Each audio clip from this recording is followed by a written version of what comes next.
데살로니가 교회를 비롯해서 이 초기 기독교 공동체에는 곧 이루어질 것으로 기대했던 이 예수 그리스도의 재림이 이렇게 지연되고 있는 지금 이런 상태, 이런 상황, 이런 사태 앞에서 신앙적인 어려움을 겪고 있었습니다. 신앙적인 방황이 충분히 예견되는 이런 상황 속에서 이제 사도 바울이 이 재림을 소망하는 신자들의 바람직한 이 땅에서의 삶의 태도와 그리고 그 생활에 대해서 이제 교훈하고 있습니다.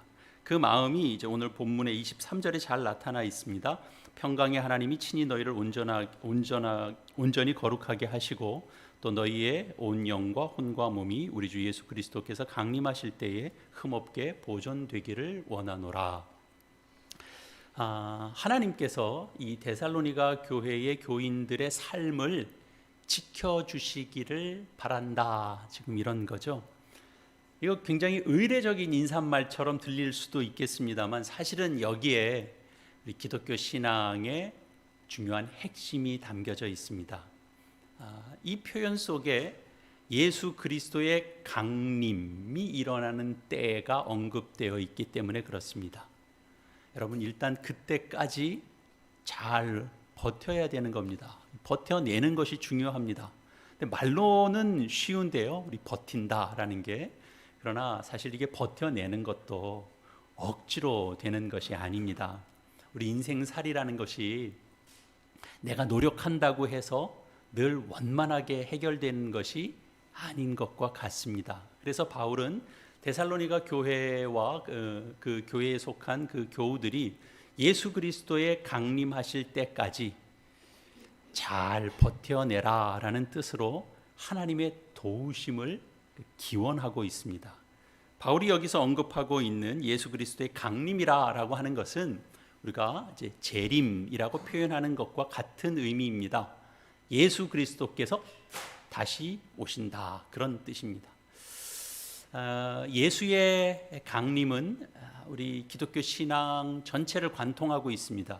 여러분, 이것이 없으면 사실 기독교 신앙은 성립되지 않습니다.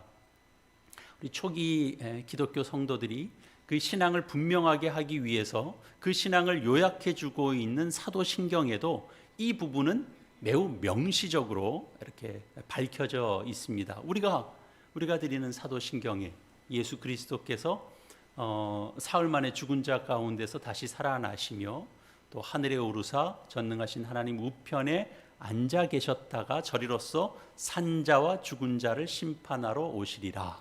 여기 저리로서라는 거는 뭐 특별한 어떤 그 명사의 의미가 아니고요. 거기서부터 그러니까 하나님 우편에 앉아 계셨는데 그 자리에서부터 살아있는 자와 죽은 자를 심판하러 오신다라고 하는 것을 우리가 믿는 거죠. 우리가 매 주일 예배 드릴 때마다 이 구절을 고백하고 이 신앙 고백을 하면서도 우리는 사실은 좀 막연하게 여기거나 또는 애매하게 여길 수 있습니다. 그러나 이 강림이라고 하는 것, 주의 재림이라고 하는 것은 이 구원의 완성을 가리킵니다. 초기 기독교 성도들은 바로 그런 때를 간절히 기다렸다라는 겁니다. 그러나 그때는 오지 않았습니다. 아직 오지 않았던 거죠. 예수의 재림이 일어나지 않았죠. 그 선상에서 이제 예수의 재림, 강림이라고 하는 것을 좀 다르게 해석해야 된다, 그런 주장을 펼치는 사람도 있습니다. 예수님께서 신약 성경에서 묘사하듯이 먼 훗날 구름 타시고 하늘에서부터 땅으로 이렇게 내려오는 것이 아니고 영적으로 우리와 함께하는 것이다, 그렇게 해석하는 겁니다.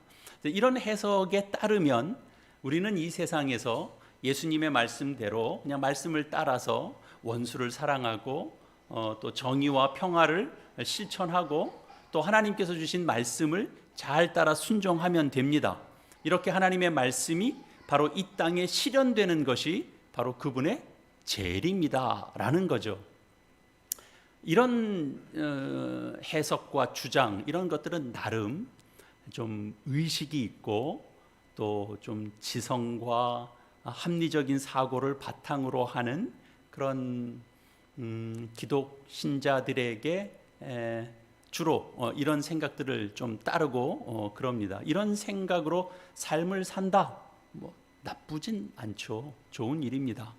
그러나 분명한 것은 재림신앙이라고 하는 것은 지금 여기에 삶에만 충실하는 것, 그것을 뜻하지는 않습니다.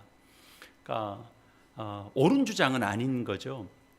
재림신앙이라고 하는 것은 두 가지 면에서 이런 식의 해석을 사실은 넘어서는 겁니다. 첫째는 우리 신자들의 삶이라고 하는 것이 현재가 아니라 오히려 미래에 의존적이다라는 겁니다. 그 말을 좀 달리 말하면 우리가 종말론적이다, 그렇게 표현하는 것과 같습니다. 여러분, 우리 개인의 인생을 한번 생각해 보십시오. 세상 사람들은 과거에 의해서 현재가 결정되고 과거에 의해서 현재와 미래가 결정된다, 그렇게 생각합니다. 그런 바탕이 다 어디에서 나타나죠? 공부 열심히 하고 좋은 대학 가고 좋은 직장에 들어가고 우리가 그렇게 행복하게 살 수 있다, 그러는 겁니다. 부분적으로 그런 생각과 그런 이야기, 그런 말들이 맞는 것일 수 있습니다만 궁극적으로 그렇지는 않습니다. 우리 보통 나비 효과, 그런 말이 있잖아요. 우리가 알 수 없는 곳에서 어떻게 일어나는 일들이 수많은 결과물들로 우리에게 닥쳐집니다. 기독교 신앙은 과거에 의해서 현재가 결정된다, 이렇게 생각하지 않고 오히려 미래가 현재를 결정한다, 이렇게 생각하고 믿고 따르는 것입니다. 그게 뭐예요? 우리는 예수의 재림을 기다린다는 겁니다. 예수의 재림이 있기 때문에 오늘 이 시간이 의미가 있는 겁니다. 둘째로, 기독교 신앙은 가장 기본적인 것인데요, 우리가 꼭 이걸 기억해야 됩니다. 구원이 밖에서 온다라는 것을 고백하는 겁니다. 그것이 기독교 신앙의 중요한 핵심입니다. 우리는 여기서 이 땅에서 열심히 성실하게 살고 뭐 많이 발전을 이룩하죠. 뭐 과학도 발전시키고 뭐 문학도 발전시키고 또 도덕적으로 살아가는 방식을 통해서 우리가 좀 인간의 삶도 좀 더 완성된 삶으로 나아갈 수 있다라고 생각할 수 있습니다만 그런 방식으로는 인간의 구원이 이루어지지 않습니다. 간단한 예를 들어서 이 지구 안에 이 생태가 가능한 아주 중요한 근거가 하나 있는데요, 그 근거가 어디에 있습니까? 이 세상의 생태가 제대로 돌아가려면 태양이 있어야 됩니다. 근데 여러분, 태양은 어디 있습니까? 지구 안에 있습니까? 그렇지 않죠. 지구 밖에 있습니다. 지구 안에 있는 것들로만 생태계가 온전하게 생명력을 다 유지할 수 있는가? 불가능합니다. 기독신자들이 우리가 구원을 이해하고 이 구원 생명이 시작되는 것, 그리고 이 구원의 완성이 이루어지는 것, 이것 모두 다 밖으로부터의 구원이다라고 우리가 그렇게 고백하는 겁니다. 그게 이제 예수 그리스도로 인한 구원입니다. 내 안에서 뭔가 이루어진 게 아니잖아요. 그래서 우리는 그 구원의 은혜를 입고 믿음을 시작했고 살고 있고, 그리고 지금도 그런 구원을 기다리고 있는 겁니다. 예수 그리스도의 재림을 기다리는 겁니다. 우리는 앞으로도 그렇게 살 겁니다. 언제까지요? 예수 그리스도의 재림이 이루어질 때까지 우리는 그렇게 신앙생활을 하는 겁니다. 그때가 바로 이 세상과 우리 구원의 완성이 이루어지는 때이기 때문에 그렇습니다. 그러면 이제 이런 질문이 우리가 가능하죠. 우리 생명이 완성될 그 예수 그리스도의 강림을 기다리는 바로 기독 신자들에게 있어서 이 세상의 삶이라고 하는 것이 무슨 의미가 있는가, 그런 질문을 할 수가 있죠. 아무 의미가 없는 것일까요? 우리 보통 임박한 종말을 절대적으로 믿고 따르는 사람들, 우리 보통 시한부 종말론자라는 사람들이 있잖아요. 그 사람들 대체적으로 어떻게 하나요? 우리 주변에서 뭐 이미 앞서서도 일어났고 지금도 반복적으로 일어나는 일들을 여러분 한번 보시면 모든 일상들을 내려놓고 그리고 공동체 생활 하잖아요. 직장도 또 학교도 다 내려놓고, 직장은 내려놓고 그들이 함께 모여서 협동 농장하면서 살아가고, 학교는 뭐 다니던 학교는 다 이제 나와서 그들이 뭐 그 공동체 안에서 대안학교를 뭐 운영하는 거죠. 아주 극단적인 이런 시한부 종말론자들의 경우에는 우리가 뭐 기억도 합니다만 아예 다 다른 나라로 이주해서 거기서 삶을 이어가는 그런 사람들도 있었습니다. 정말 이들의 주장처럼 예수 그리스도의 강림을 기다리는 성도는 이 세상에서 기본적으로 가지고 있었던 그런 삶이라는 것이 다 의미가 없는 것일까요? 전혀 그렇지 않습니다. 오늘 우리 기독 신자들의 삶은 사실은 예수 그리스도께서 초림하시고 그리고 재림하실 그 사이에 우리가 놓여 있죠. 달리 말하면 하나님께서 이렇게 창조하시고 그리고 창조하신 것을 다 재창조하시는 그 사이에 있는 겁니다. 구원이 시작되고 구원이 완성을 이루는 그 사이에 있는 겁니다. 복음서에서는 이런 부분들을 어떻게 비유로 설명하고 있냐면 신랑을 기다리는 신부로 비유해서 설명합니다. 신랑이 와서 결혼식을 올리는 그 순간까지 신부는 준비를 해야 되는 거죠. 그 준비라는 것이 뭡니까? 바로 이 세상에서의 삶입니다. 그런데 실제로는 우리가 자칫하면 준비하는 것 그 자체에 매몰되어 버릴 수도 있습니다. 또는 신랑이 온다라는 그 사실에만 치우쳐서 아예 준비를 하지 않을 수도 있습니다. 바로 여기에 우리가 이렇게 긴장을 가져야 되는 거죠. 바울도 이 사실을 잘 알고 있었습니다. 그래서 주의 재림을 기다리는 그 당시에 이 데살로니가 교회 사람들에게 주의 재림을 기다리는데 어떻게 삶을 살아야 하는가에 대해서 데살로니가전서 5장 12절에서 이렇게 설명하고 있는 겁니다. 그 이하의 말씀 속에서 특별히 이제 16절에서 이제 22절에 걸쳐진 내용 속에서 보면 대체적으로 한 7항목이 나오는데요. 이것을 이제 좀 크게 분류하면 두 가지로 좀 나눌 수 있어요. 하나는 16절에서 18절에 이르는 기쁨, 기도, 감사입니다. 이 구절 다시 한번 보시면 항상 기뻐하라, 쉬지 말고 기도하라, 범사에 감사하라.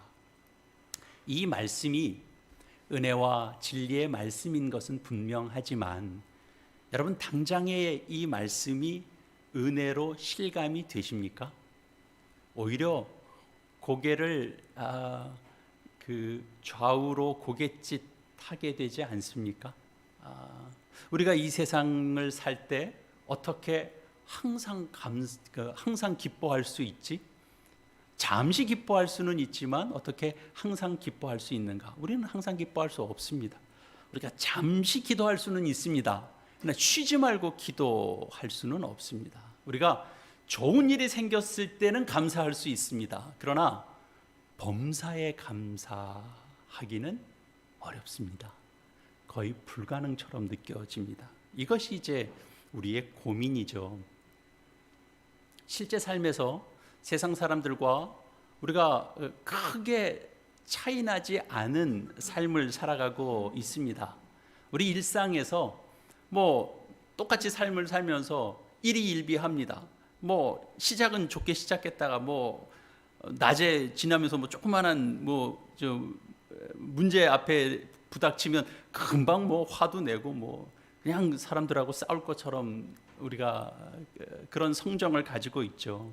근데 성경은 전혀 다른 삶을 지금 요구하고 있는 것이거든요. 그래서 실제로는 기쁘지 않는데 우리가 그래도 신자이기 때문에 기쁜 척이라도 해야 됩니다. 여러분 근데 생각해 보면 그건 속과 겉이 다른 거 아닙니까? 기쁘지는 않은데 기쁜 척이라도 하고 살아야 된다면 그것도 얼마나 짐입니까? 그것은 위선이 되겠죠. 우린 정말 실제로 위선이 우리 안에 일어납니다. 그런데 이걸 그냥 우리 뭐 그렇게 사는 거지 뭐 이렇게 놔둘 수도 없습니다. 왜냐하면 이렇게 위선이 계속 습관화가 되면 그것 자체로 우리는 율법주의자가 되는 것입니다. 우리가 율법주의로 사는 것은 사실은 우리의 삶을 파괴합니다. 복음의 풍성한 은혜를 사실은 누리지 못하고 사는 겁니다. 그래서 바울이 데살로니가 교인들에게 정말 그 불가능한 충고를 하고 있는 것인가? 그리고 그는 세상 물정 모르고 그저 하나만, 그냥 하나님 하나만, 한 분만 생각하고 말하고 있는 것인가? 그건 물론 아니죠. 바울은 이런 충고가 현실에서는 어려운 일이다라는 것도 바울이 알고 있습니다. 이거 너무 쉬운 일인데 그렇게 얘기하고 있지 않습니다. 그걸 모르면 사실은 인간과 세상에 대해서 사실 깊이가 없는 사람인 거죠. 그걸 쉽게 얘기한다고요? 그렇지 않습니다. 그런 사람이라면 사실은 그가 쓴 서신이 이렇게 하나님의 성경 말씀이 되어 있을 수도 없습니다. 바울은 지금 오늘날 우리가 쉽게 접하게 되는 무슨 사이비 교주처럼 데살로니가 교인들을 탁달하고 있는 것이 아닙니다.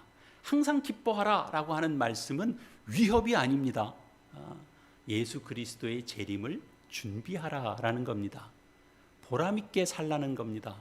재림을 기다리는 사람들이 취해야 될 이런 태도, 삶의 태도로서 항상 기뻐하라 라고 하는 이 명령, 이건 조건에 따라서가 아닙니다. 항상 기뻐한다라고 하는 것이 무엇인지를 아는 사람만이 사실은 주님의 재림을 준비할 수 있습니다. 여러분, 세상은 다 상대적이죠. 상대적이라는 건 다 조건이 붙는 겁니다. 행복한 조건에 사실은 우리가 많이 영향받고 살아갑니다. 거기서 벗어나는 건 사실 쉽지 않습니다. 우리가 당장 교회만 보더라도 그렇습니다. 교회가 부흥되면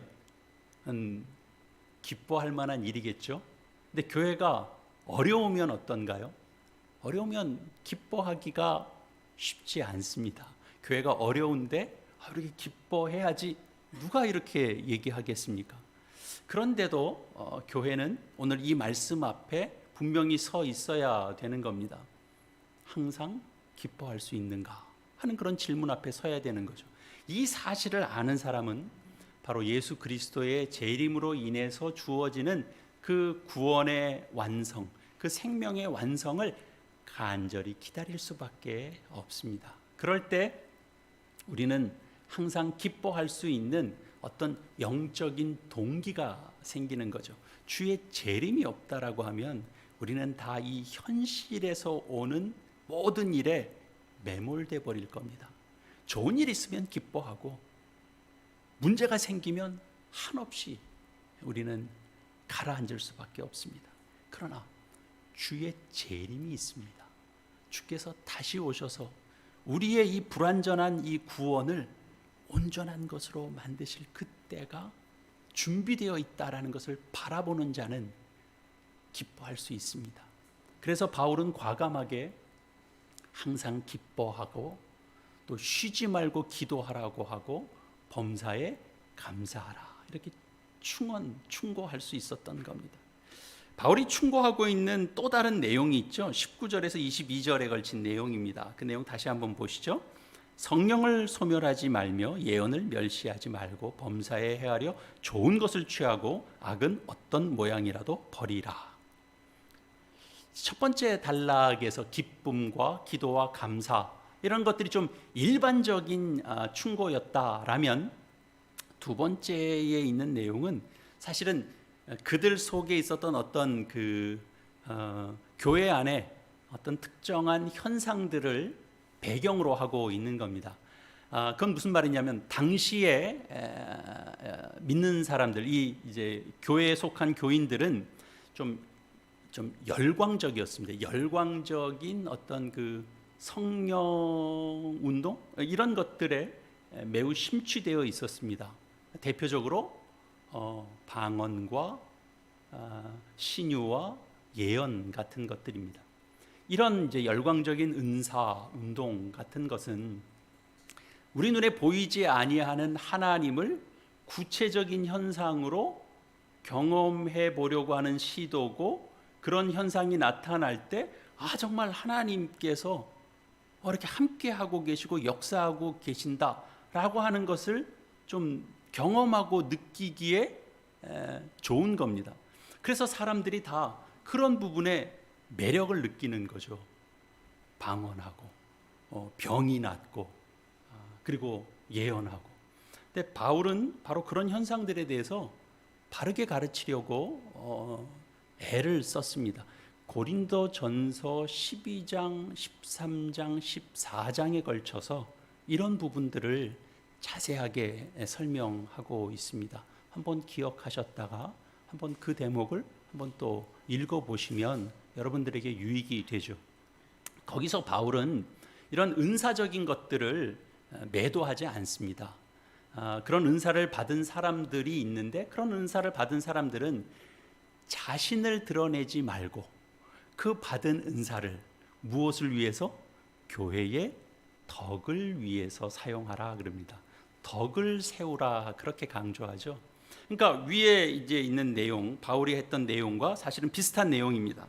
성령과 예언을 부정하지 말라고 했습니다.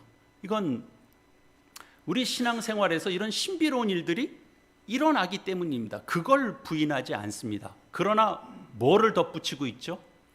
범사에 헤아려 좋은 것을 취하고 악은 모양이라도 버리라, 그렇게 가르칩니다. 이게 무슨 말씀일까요? 그러니까 예수 그리스도의 재림을 기다리는 교회 공동체는 옳고 그름을 잘 분별해야 한다라는 겁니다. 근데 여러분, 이렇게 판단한다, 옳고 그름을 판단한다라고 하는 것은 사실은 좀 이렇게 좀 지성적인 활동 아닙니까? 그래서 기독교 신앙이라고 하는 것은 무조건적인 그 열광으로만 다 되는 것은 아니고 우리가 좀 생각해야 됩니다. 지성적인 요소가 강합니다. 그렇다고 해서 뭐 기독교는 무조건 다 정말 그 머리로서 잘 이해하고 판단하고 논리적으로 구성하고 그런 무슨 지성주의 신앙이 기독교 신앙이건 이런 건 또 아닙니다. 기독교 신앙이라고 하는 것, 교회 안에서 이루어지는 이 신앙이라는 이름으로 행해지는 이 모든 것들, 이것은 다 예수 그리스도께서 이제 강림하실 때 완성될 것을 우리가 기다리는 우리 이런 믿음의 공동체입니다. 그래서 좋은 것이 무엇이고 악한 것이 무엇인지를 우리는 분별할 수 있어야 되는데, 사실은 이 분별 또한 쉬운 것은 아닙니다. 좋은 것과 악한 것을 분별하는 것도 이것은 쉬운 문제는 아닙니다. 예를 들어서 두 사람이 어떤 의견 충돌이 생깁니다. 한 사람의 말을 들어보면 그 사람 말이 맞는 것 같습니다. 그러나 그 상대의 말을 또 들어보면 그 사람 말이 또 옳아 보이기도 합니다. 그래서 우리가 사실 어떤 분쟁이 생길 때 그것을 잘 해결해내는 문제들, 무엇이 옳고 그른가 하는 것들을 잘 파악하는 문제는 현실적으로 어려운 문제입니다. 바울도 이런 부분에 있어서 서로 논쟁을 벌이기도 했습니다. 서로 주장이 다르고 나름 또 일리가 있고, 또 그런 속에서 우리는 선한 것과 악한 것을 어떻게 구별하면서 살 수 있을까요? 우리가 상식적으로 생각하면 우리 뭐 교회 법이 다 있으니까 법을 가지고 이렇게 따져보면 다 될 것 같은데, 논쟁을 벌일 때는 법 가지고도 다 다른 말 하기 때문에 그게 쉽지 않은 일이죠. 제가 하고 싶은 말은 뭐냐? 이런 일들이 아주 손쉽게 이렇게 간단하게 답을 얻게 되는 일들이 아닌 것, 그런 것이 우리의 현실이기 때문에 예수께서 이 땅에 오시고 그리고 승천하셨다가 이제 다시 오신다 약속하신 이 사이를 우리가 살고 있는데, 기독교 신자들이 가지고 있는 이 숙명과도 같은 것이 바로 이런 겁니다. 이런 분별하기가 쉽지 않은 그런 현실 속에서 우리가 그럼에도 불구하고 기도하며 말씀을 의지하며 생각하고 분별하고 의지하며 살아가야 된다라는 겁니다. 그래서 사실 불안하죠.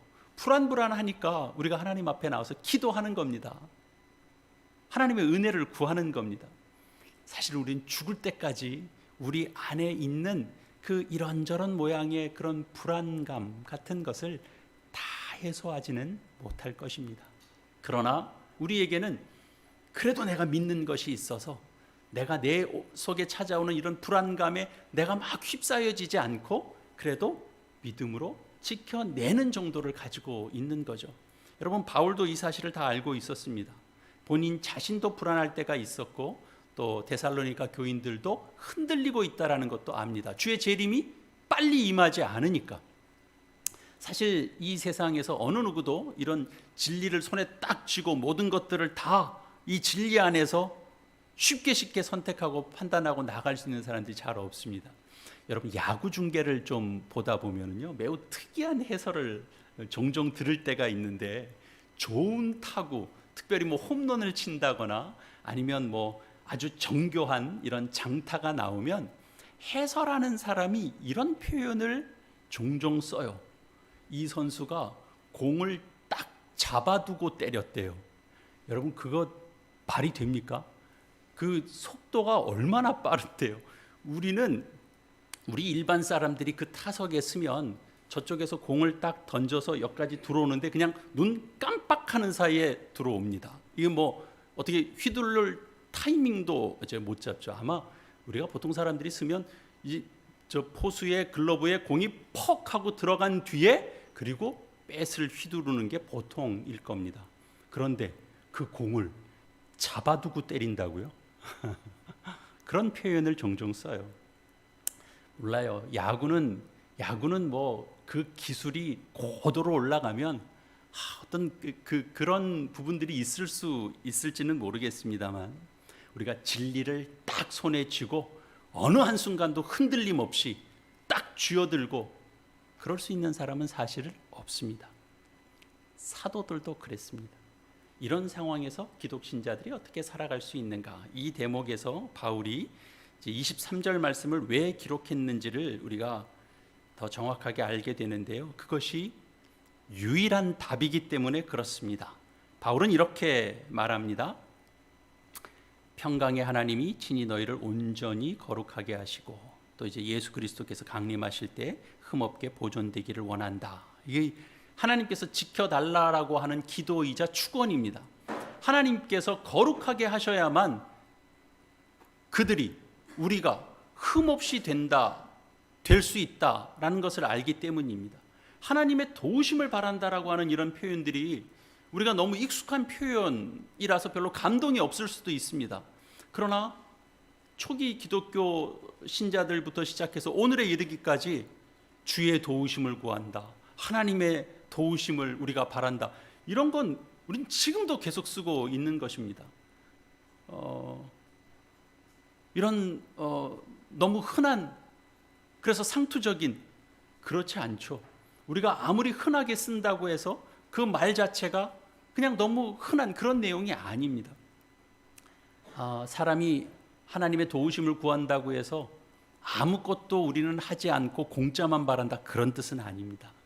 그것은 하나님의 도우심이 없으면 우리가 좋은 것과 나쁜 것을 구별할 줄 모르고, 우리가 하나님의 도우심이 없으면 우리는 항상 기뻐할 수 없고, 우리는 하나님의 도우심이 없으면 우리는 감사하는 인생을 살 수 없다라고 하는 인정이고 고백입니다.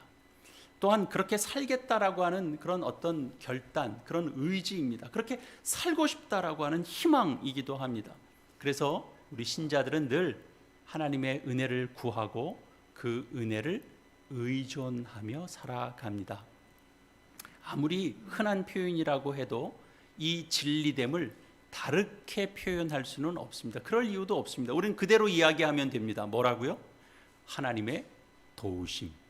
하나님의 도우심을 구하고 하나님의 도우심이 있어야 되고, 우리 신앙의 모든 근거는 하나님의 도우심 속에 있다라는 겁니다. 그 은혜를 구하고 그 은혜를 의지하는 삶, 이것이 옳습니다. 사랑하는 교회 여러분, 우리 오늘 2023년 마지막 날입니다. 우리는 이 땅에서 순례자의 인생을 살 수밖에 없습니다.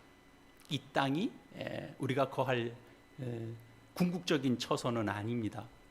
우리의 일상생활에서 이런저런 시행착오를 겪을 수밖에 없습니다. 순례자의 인생을 살아가는 동안에 우리의 믿음 생활에서 혼란은 필연적입니다. 우리가 혼란을 겪을 수밖에 없습니다. 우리는 내가 미워지기도 하고 다른 사람이 미워지기도 합니다. 이런 문제들을 하루아침에 다 해결할 수는 없습니다. 그럼에도 불구하고 우리가 좌절하거나 절망하지 않습니다. 왜 그러냐? 우리는 바로 이 평강의 하나님께서 우리를 거룩하게 하시고 주의 강림하실 때까지 그분이 가지고 있는 그 고유하고 그 특별한 능력으로 우리를 보존하시는데, 우리를 흠없게 보존해 주신다라는 사실을 우리가 믿고 의지하기 때문에 그렇습니다. 우리는 실망하지 않습니다. 우리는 절망하지 않습니다. 우리의 힘으로 악을 다 버리고 선을 온전히 이룰 수 있습니까? 없습니다. 주님이 도와주셔야 됩니다. 주님이 도와주시면 우리는 악을 버리고 선을 취하는 그 길을 걸을 수 있습니다. 우리가 어떻게 성령의 은혜를 소멸하지 않고 살 수 있습니까? 우리 다 까먹고 사는데요.